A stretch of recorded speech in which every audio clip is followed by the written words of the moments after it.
Now to the Idaho College murders. The judge has issued key rulings in the case, including the 911 call from the surviving roommates and the death penalty.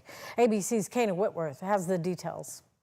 A striking blow to the defense in the Idaho College murder case, as their most recent attempt to have the death penalty taken off the table is denied. Mr. Kohberger sits here today.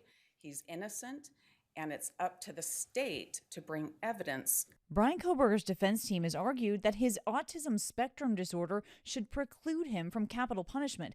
And this morning, the judge disagreeing, writing in part, "No court has ever found ASD to be a categorically death disqualifying diagnosis."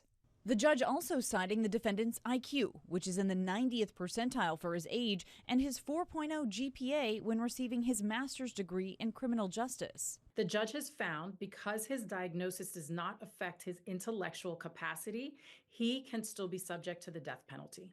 Kohberger, whose defense team says is innocent, has been charged with the 2022 murders of Kaylee Gonzalez, Madison Mogan, Ethan Chapin, and Xana Kernodle, and the latest filing from the judge providing new details about when Xana's body was discovered.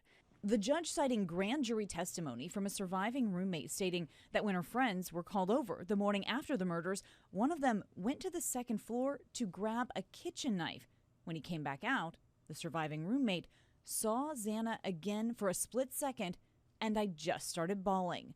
The roommate testified that I thought maybe she was still just drunk and all asleep on the floor.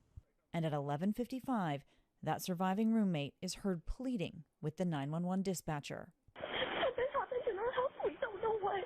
Kohberger's defense had argued that call shouldn't be played during the trial, but this morning, the judge ruling most of it can be, along with the surviving roommates' texts to each other and their attempts to reach the victims. The redaction that the judge is going to do to ensure that hearsay is excluded and redacted from what the jury hears, they will also make sure that it is complete enough for the jurors to understand the portions that are left.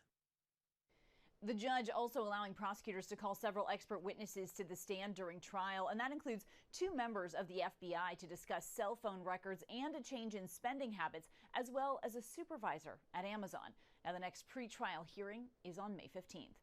Kana Whitworth, ABC News, Los Angeles.